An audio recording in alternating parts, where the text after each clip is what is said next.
Et nous accueillons notre invitée Anne Lévy-Morel. Bonjour. Bonjour. Bienvenue.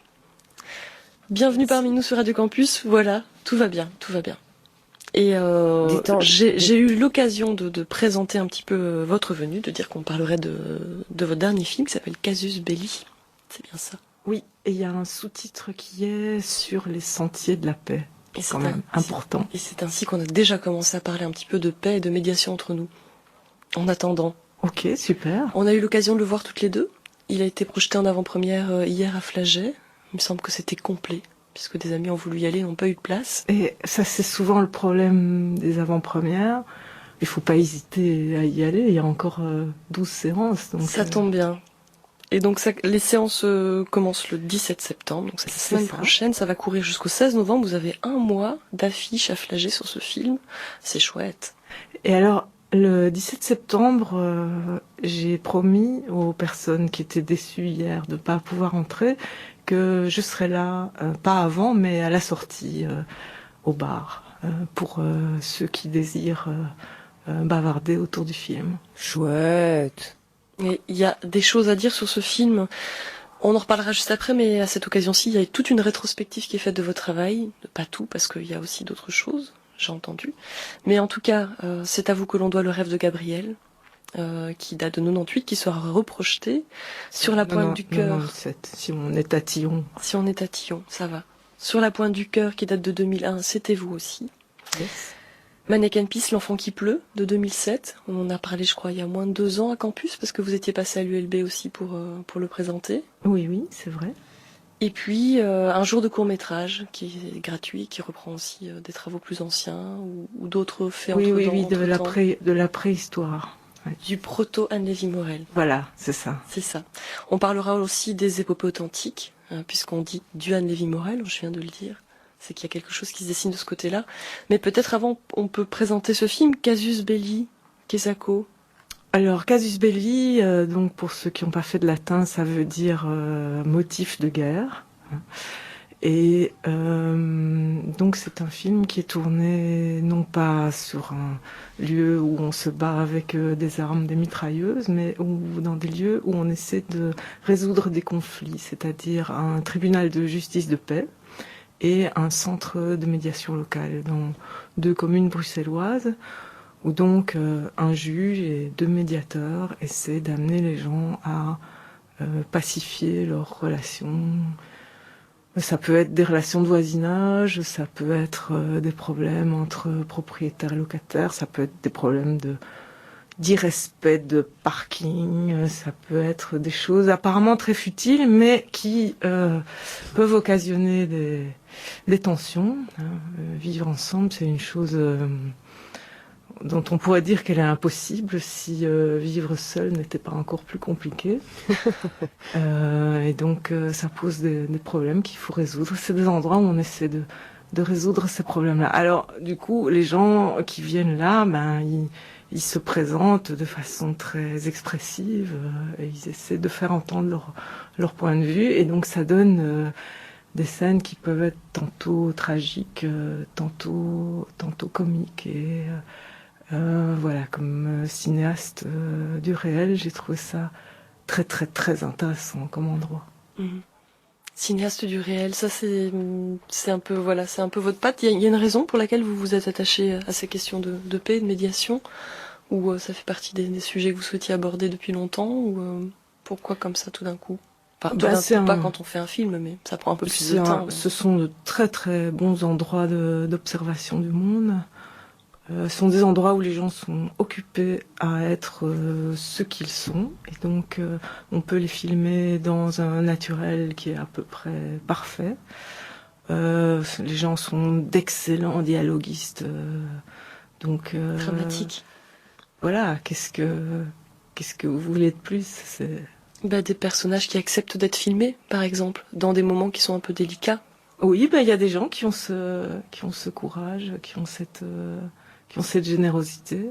Donc c'est vrai que pour en trouver, il faut en rencontrer beaucoup et que tous n'acceptent pas. Mais souvent, quand ils ont rien à perdre, et qu'ils ont confiance. Bon, ça c'est quelque chose d'organique. Les gens vous font confiance ou vous font pas confiance. Ça se donne comme ça. Mhm. Et puis souvent aussi, ils sont persuadés, et l'un et l'autre, d'être dans leur bon droit. Tout à fait. Et donc, vous écoutez l'un et vous dites, ah oui, mais c'est vrai, il a raison. Puis vous écoutez l'autre et vous dites, ah oui, c'est vrai, il a raison. Mais on sait pas toujours qui. Enfin, moi, je trouve, j'ai vu aussi le film, hein, donc on va parler ensemble du film, mais on sait pas. Moi, j'adore parce que le juge, il est pas mal. Hein. C'est quand même c'est un beau personnage, oui. C'est un sacré bonhomme. Hein. Il est vraiment bien, quoi. Et alors, ce qui est marrant, c'est le gars à côté. Le gars à côté, greffier, je sais pas comment. Oui, c'est le greffier. Il est génial aussi. Il pète pas un mot, quoi. Tu vois. Non, son travail, c'est de incroyable. faire le secrétariat et d'en exprimer le moins possible. Voilà. Et quand les gens se présentent, et chaque fois, c'est des cas de figure différents. Hein, moi, j'ai aussi remarqué un couple à l'africaine. Incroyable, quoi. Incroyable. Le juge qui dit au monsieur africain, bon monsieur, j'ai trouvé ça trop bon. D'ailleurs, l'Africain rigole aussi et sa femme aussi parce que c'est hallucinant. Faut faire la vaisselle, il faut aider madame qui travaille, il faut faire à manger. Voilà. Mais j'ai perdu mon fil en disant ça. C'est qu'on se retrouve chaque fois devant des cas de figure. Voilà. Et le truc, moi, ce qui me vient naturellement, c'était de me dire, il y a aussi de la comédie sociale, c'est-à-dire qui raconte quoi. On écoute un, on l'entend, on le croit. On écoute l'autre à côté pour qui il y a un conflit, on le croit aussi, quoi. À un moment donné, vous vous dites, mais c'est qui des deux qui... voilà.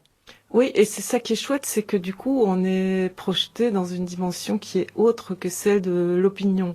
On se trouve avec deux positions qui sont contradictoires, qui ont l'air, si on se met en empathie avec l'une puis avec l'autre, elles ont l'air également valides. Et donc on est désorienté, on ne sait pas. Et du coup, on est projeté dans une dimension où on a un peu plus, on a une vue un peu moins simple sur le monde. Et moi, voilà, ça c'est des endroits comme cinéaste qui m'intéressent. Mais juste comme ça encore, le juge, vous le connaissez à la base ou ça a été une découverte Je suis allée parce que la justice de paix c'est très facile, c'est public, il suffit de savoir quel jour c'est, ça une petite recherche sur internet permet de le savoir, d'entrer, de pousser la porte, de s'asseoir et de regarder, d'écouter.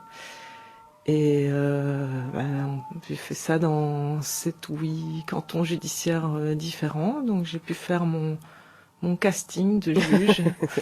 Et donc je ne dis pas qu'il n'y avait pas d'autres juges qui étaient tout aussi intéressants à regarder, à filmer, mais voilà, dans cette justice de paix-là, il y avait à la fois un juge très cinématographique, un endroit très beau avec sa patine 19e siècle, parce que ce tribunal est très très beau, alors que voilà, il y a d'autres communes où les justices de paix ont été rénovées, donc ça fait un peu guichet de banque, c'est moche, quoi.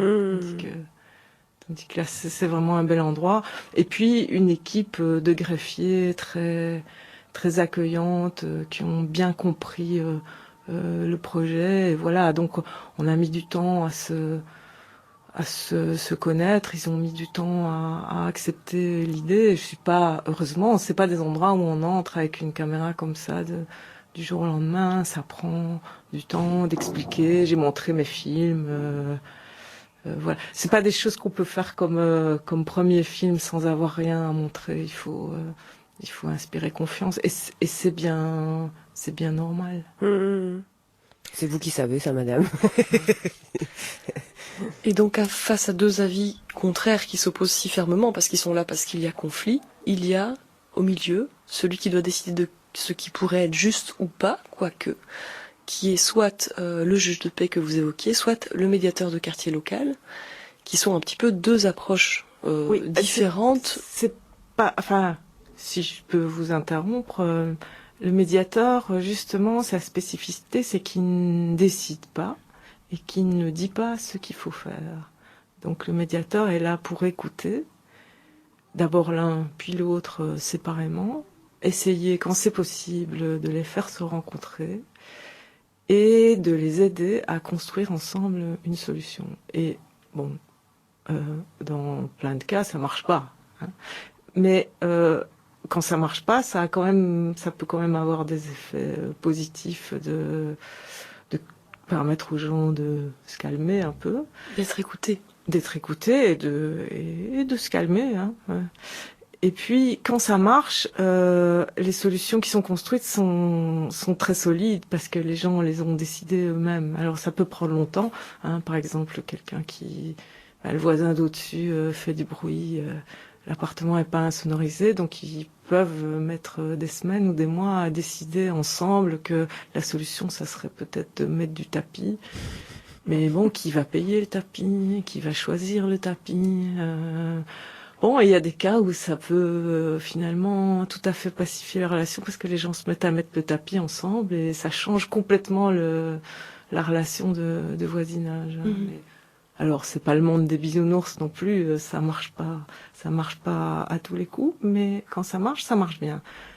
À la justice de paix, c'est tout à fait autre chose parce que le juge là, c'est un pater familias modèle 19e et donc soit comme son nom l'indique, le juge juge, c'est-à-dire que il tranche, il prend une décision et dit voilà, on va faire comme ça et ça peut ne plaire d'ailleurs à aucune des deux parties.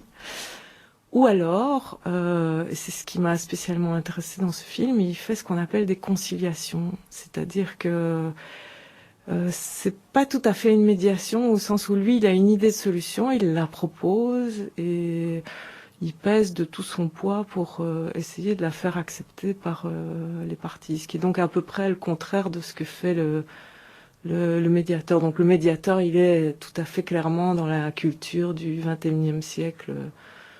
Réseaux sociaux, décisions collectives, sans hiérarchie. Donc, il est complètement en creux. On en parlait avant, oui. Il est tellement en creux que physiquement, il en est même creux du corps, du visage. Il y a quelque chose comme ça de l'ordre de l'abnégation qui est assez impressionnant dans un de vos personnages de médiation. Enfin, voilà, on se disait, waouh, quel réceptacle.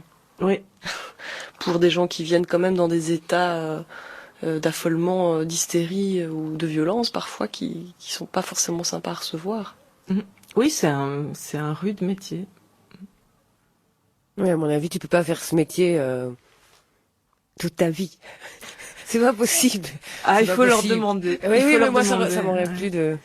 Mais il y aura une occasion de leur demander. Donc la séance du 28 septembre, il y aura beaucoup de médiateurs dans la salle ce jour-là parce qu'il y aura une formatrice, une spécialiste de la médiation. Je vais mettre mes lunettes pour dire quelles sont exactement ses qualités. C'est Florence Van de Putte qui est avocate et médiatrice et qui est présidente de la SBL Trialogue qui œuvre pour la médiation et qui sera là et qui discutera avec Barbara Truffin qui est docteur en anthropologie et qui est aussi juriste et qui a spécialement étudié les justices de paix. Donc elles animeront un échange autour des spécificités de ces deux institutions qui sont très très différentes mais très complémentaires aussi. Donc ça c'est le 28 septembre, c'est à quelle heure? Le 28 septembre et c'est... en soirée j'imagine. Je pense à 20h, oui à 20h15, voilà. Et toujours à Flagey dans un des studios. Le studio 5. Le studio 5. Et je serai là aussi mais pour une fois je vais essayer de la fermer. Et d'écouter. Et ben voilà, on reste dans l'écoute.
la musique du générique de ce film Casus Belli, sur les sentiers de la paix. Oui, musique, on peut dire qu'il a composé, peut-être Je vous en prie. de Chloé de Fossé, qui œuvre aussi dans le projet musical Chloé du Trèfle, que je pense on écoute souvent sur cette antenne. Assez bien, ouais. Chloé du Trèfle aussi, donc Chloé de Fossé, qui a fait la musique de ce film, qui en a fait aussi des petites virgules, des petites parenthèses, qui ont servi à habiller, à garder peut-être parfois aussi l'anonymat de certains noms, parce que si les personnages se sont prêtés au jeu de l'image, ils n'ont pas toujours souhaité avoir leur nom. Donc il y a parfois quelques petits blop qui viennent censurer un prénom par-ci, un nom de famille par-là. Oui, c'était l'idée, c'est de montrer des gens qui sont en conflit et qui viennent essayer de les résoudre, mais c'est pas nécessairement de les pointer du doigt. Donc mettre leur nom de famille, je trouve pas ça utile. Et donc je déteste les bips et les machins qu'on fait d'habitude dans dans les news pour masquer les noms des gens. Et donc on a commencé simplement par les couper, mettre un blanc là. Et en fait, dans ce blanc, pendant le montage, moi j'entendais, puisque je connais les noms des gens, donc j'entendais encore la musique, le rythme de la musique des noms. Et donc ça m'a donné l'idée de proposer à Chloé de composer des noms musicaux qui du coup soient une façon de rester personnel, soit comme une petite description du caractère de chacun, enfin une petite évocation de ce que je pouvais avoir perçu de la personnalité de chacun, qui les anonymise tout en étant quand même personnel. Voilà, c'est un petit commentaire. Il n'y a pas de commentaire dans le film, mais il reste des traces de commentaires, et notamment cette façon de masquer l'anonymat des gens. Et voilà, aussi après, il y a des petites virgules musicales à certains moments qui permettent des respirations et de la musique de film adaptée. C'est chaque fois un prototype, hein, donc adapté et bien composé sur mesure. Chloé de Fossé du Trèfle, c'est très très bien prêté au jeu. Et ben voilà, du coup, on en vient à parler de votre point de vue. Et voilà, parfois aussi, on peut flouter les visages, comme on floute les noms. Vous choisissez, vous, plutôt de filmer des mains, des moitiés de corps, qui en disent presque tout autant que des visages. J'étais assez touchée par la nervosité et l'expression qu'il y avait dans les mains de certains d'entre eux. Je trouvais que c'était tout aussi évocateur, et j'ai pas été gênée de leur absence de visage. Ça, c'est un point de vue. J'ai remarqué que vous étiez fort fixe aussi dans tout ça, et que on était là pour parler de paix. Le juge est campé quand il l'est, et vous êtes d'une grande partialité. Vous êtes au milieu, et vous êtes d'une stabilité assez effroyable. Tout se joue là, vous ne bougez pas. On bouge quand même, mais pas beaucoup. Le but, ce n'est pas d'avoir comment dire. Mais qu'est-ce que vous voulez dire quand tu dis je ne bouge pas? C'est quoi, bouge pas physiquement? La caméra, le plan ne bouge pas. D'accord. La caméra bouge peu, on recadre un petit peu, mais quand même on passe du juge au justiciable et de l'un à l'autre. Et oui, il n'y a pas de raison de gigoter, de se mettre au plafond, de commencer à faire des grands travelling démonstratifs. Le but, c'est qu'on oublie, c'est qu'on s'installe dans la situation, et c'est la situation qui est intéressante. C'est pas les mouvements de caméra. Est-ce que vous avez essayé d'être partial, vous aussi, dans le temps de parole que vous laissiez aux uns aux autres, parce que vous faites un travail de point de vue, un travail de montage et forcément un travail de choix. Vous auriez pu mettre en valeur des tempéraments et du coup être partisane, de dire celui-là avait quand même vachement plus raison que l'autre de s'énerver et ainsi de suite. J'ai l'impression qu'il y a quelque chose dans la partialité qui est là. Est-ce que ça l'est ou pas? Est-ce que c'est par respect pour les personnes qui se sont prêtées au jeu? Est-ce que c'est ce choix de neutralité? Je ne sais pas comment vous avez pensé à ça. Alors, les personnages principaux du film, très clairement pour moi, ce sont le juge et les médiateurs. Donc, c'est leur travail, comprendre la position dans laquelle ils sont, la situation dans laquelle ils sont. Donc pour ça, bien sûr, il faut montrer les personnes qui sont en face et comprendre la complexité de ce à quoi les médiateurs et les juges font face. Mais bon, après, c'est quelque chose qui est empirique, donc on travaille sur les séquences jusqu'à ce que, avec ma monteuse Marie-Hélène Morat, jusqu'à ce que on ait le sentiment qu'on on voit la pensée des personnes. On arrive à lire la approche. Bien sûr, on n'est pas dans le cerveau des gens, mais arriver à projeter une pensée sur les visages. Je sais pas bien quoi vous dire d'autre. Après ça,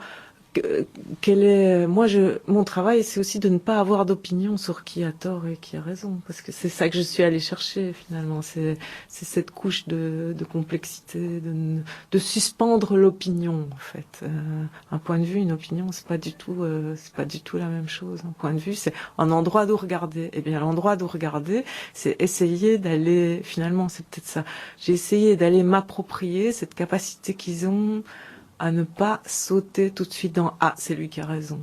Ou alors, si on fait ça, de sauter immédiatement ensuite à l'opinion contraire. Donc, ça neutralise la chose. C'est peut-être un peu confus ce que je raconte. Non, pas du tout. Non, mais enfin, voilà, moi je trouve que le film, bon au début, bon c'est déjà très long, hein. C'est un long film, quoi. Combien de temps ? 1h40 ? Non, 101 minutes. Oui, 1h40. C'est ça. Non. Vous avez trouvé, ça vous est ennuyé ? Non, mais au début, j'ai trouvé ça, il faut se mettre dedans. Il faut se mettre dans ce rythme, alors que bon, à la base, j'aime bien la lenteur, hein, j'aime bien. Donc il y a quelque chose déjà de, il faut se mettre dedans, mais moi je trouve que le film, il va au-delà d'avoir raison ou tort. Je trouve que ça montre du réel, comme vous disiez, et moi ça me parle, et une manière qu'ont les gens, je veux dire, c'est le quotidien du juge aussi, hein, c'est de, allez hop, les affaires circulent.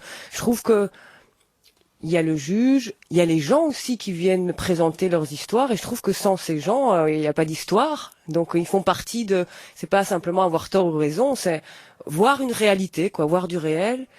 Il y a aussi les deux personnes qui travaillent, et ça je trouve chouette parce qu'habituellement, enfin moi j'avoue, c'est un peu chiant le monde de psy, médico, social, vous voyez un petit peu avec le ton comme ça. Et je trouve que là, ça a été fait très. Enfin, c'est mon avis. Hein, je dis pas que ils prennent pas plus de place parce que vous dites au début, c'est quand même montrer un juge et des travailleurs sociaux, on va les appeler comme ça.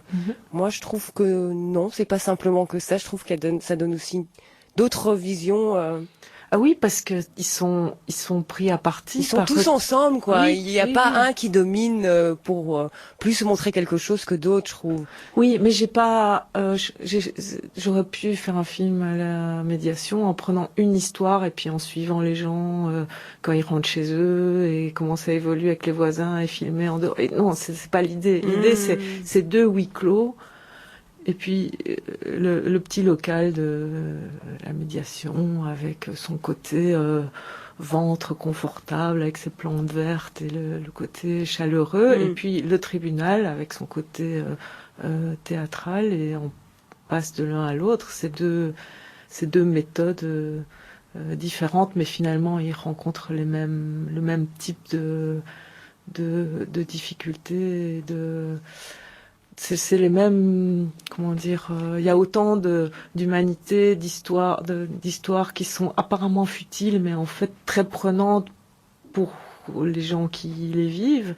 Et donc, bien sûr, il y a une galerie de portraits de toutes les personnes, mais cela défile, alors que ceux qui restent, qu'on continue à accompagner, c'est le juge et les médiateurs. Ça, c'est le choix d'origine, parce que c'est cette espèce de position d'écoute qui m'a intéressée. Et au milieu du film, il y a cette carte postale d'une phrase de Goethe que j'ai filmée, qui est punaisée dans le bureau des médiateurs, qui dit parler est un besoin, écouter est un art. C'est vrai, moi j'ai bien aimé cette phrase. J'aurais pu appeler le film comme ça.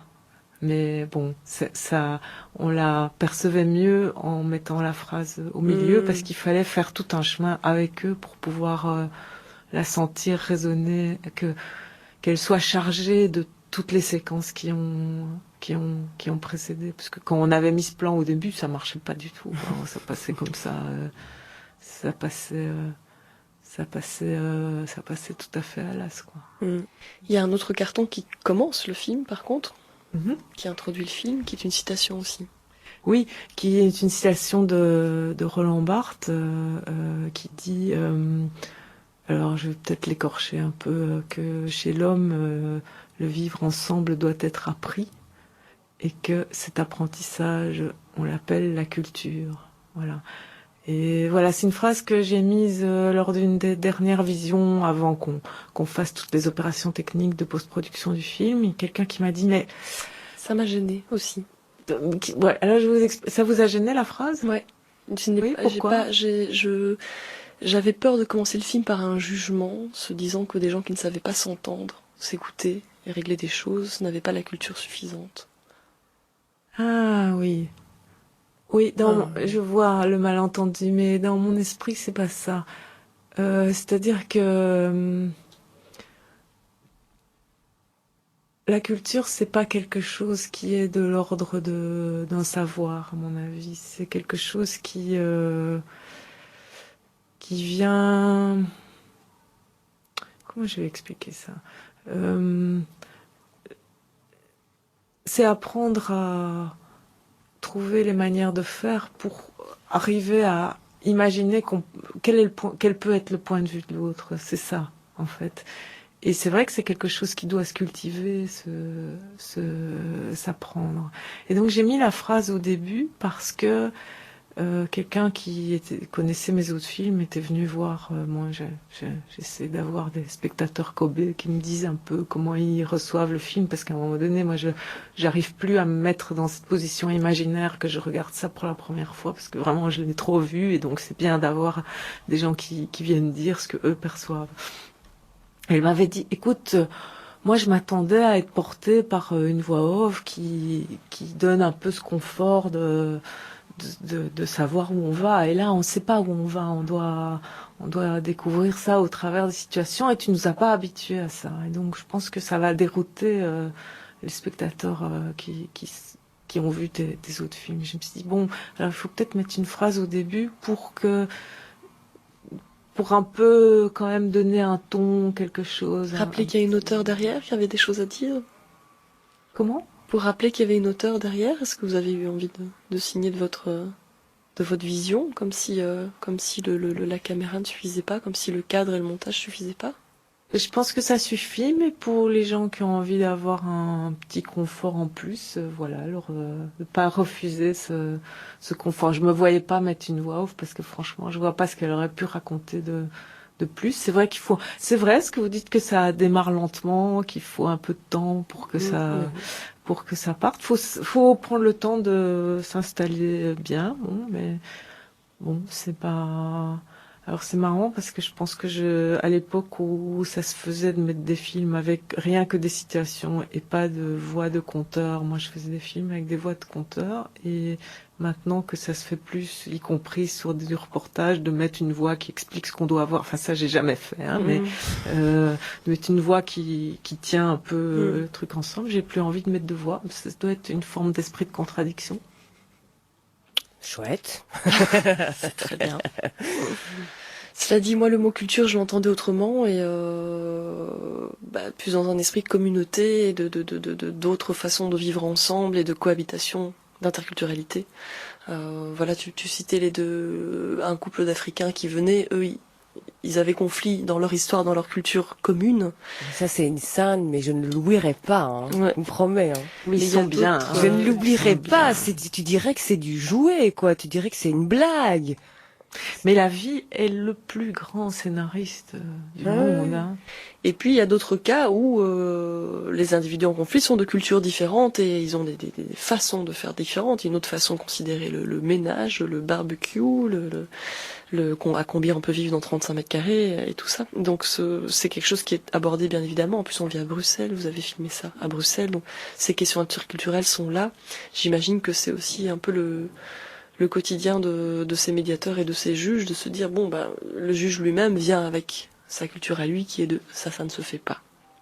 Là où dans d'autres endroits ça se fait, par exemple. Oui, c'est sûr. Il y a chez le juge une dimension normative que chez le médiateur, ils essayent de toute leur force d'évacuer. C'est des lieux différents. Bon voilà pour la question culturelle. Peut-être on peut mettre une petite musique alors.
Nous sommes toujours en compagnie de Anne Lévy-Morel pour évoquer son film Casus Belli qui sort à Flagey à partir de la semaine prochaine, du 17 septembre. On a parlé du contenu de ce film, j'espère qu'on n'en a pas trop dit. Mais sur les 1h40 qui sont et le nombre de scénettes de personnages qui défilent, il y a encore de quoi de toute façon trouver à sourire aussi, parce que voilà, on parle de paix, on parle de conflit, mais il y a des choses très belles qui se passent quand on sait observer ce réel et y trouver goût. Et c'est là que je vous tends une perche sur ce que vous appelez les épopées authentiques, ce que vous avez appelé les épopées authentiques, et je me demande si ce film en fait partie ou pas. Alors ce film, c'est un peu le début d'un nouveau cycle qui s'appelle,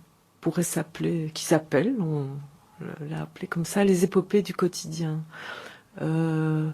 qui est donc un cinéma plus simple, plus sobre, moins onéreux aussi, parce que les épopées authentiques. Donc les épopées authentiques, c'est une formule que j'ai trouvée quand j'ai fait Le Rêve de Gabriel, que j'ai voulu l'envoyer dans les festivals, et que moi je voulais pas qu'on dise que c'est un documentaire, parce que bon, pour les fans de cinéma, le mot documentaire, ça a une signification qui est pas effrayante, mais pour le grand public, on dit documentaire et les gens croient qu'ils vont aller à une conférence, qu'on va essayer de renseigner des trucs, que ça va être un peu ennuyeux, que voilà.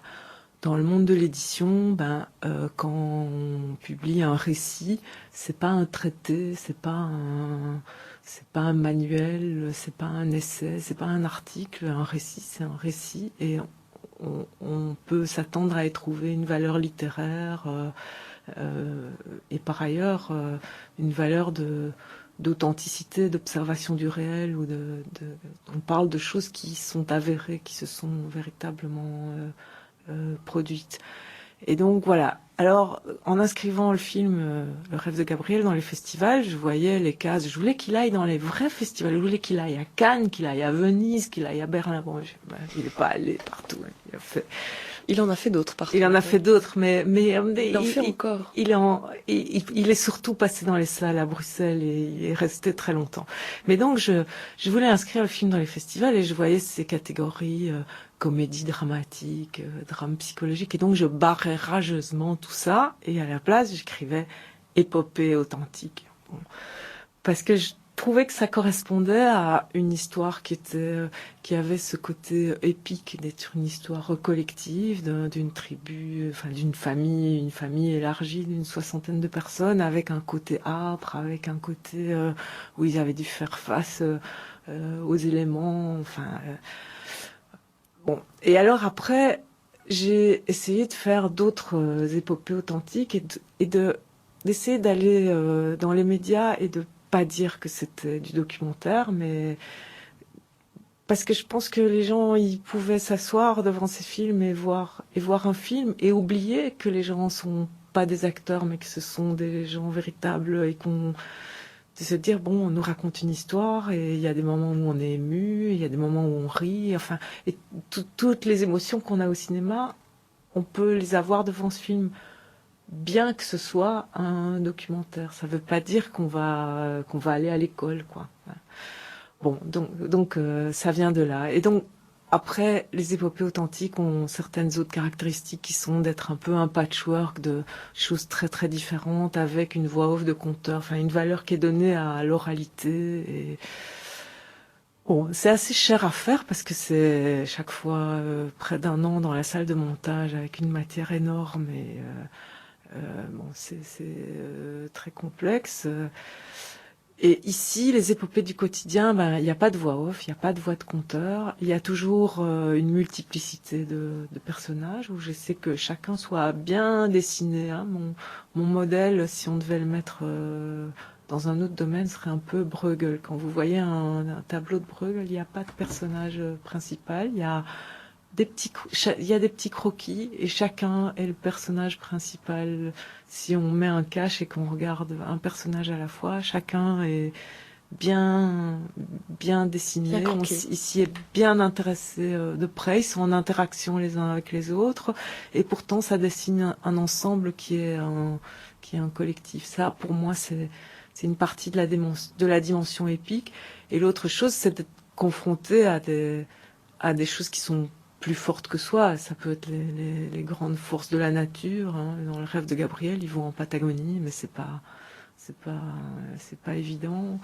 Il y a sur la pointe du cœur, il y a le fait que, cette vie, écrivait Baudelaire, cette vie est un hôpital où chacun voudrait être à une autre place, mais bon, c'est quand même un endroit où on arrive, on ne sait pas ce qu'il y avait avant, on y passe un certain temps, on en sort et on ne sait pas ce qu'il y aura après. C'est un peu comme une ville médiévale comme ça. Et donc j'ai essayé d'examiner ces forces-là du fait qu'on est né et qu'on va mourir, et d'aller regarder ça dans un endroit extrêmement concret qui est un hôpital, c'est l'hôpital Saint-Pierre.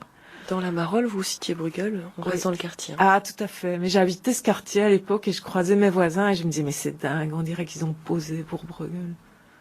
Et voilà. Et bon, le Mannequin Peace, c'est un portrait de Bruxelles avec les forces de l'histoire et je trouve que c'est une ville où on croise tellement les signes des autres époques. Et si on peut les lire, c'est intéressant parce qu'on est dans la circulation au XXIe siècle et que on marche sur des traces qui sont médiévales, qui sont Renaissance, qui sont XIXe, et on côtoie tout ça et ça coexiste en nous, qu'on le sache ou non. Et donc voilà, j'avais envie de parler un peu de ça. Et Casus Belli, c'est la difficulté de vivre ensemble. Tout au début, le film s'est appelé, le projet, c'était pas encore du tout un film, s'est appelé, alors comment c'était, le caillou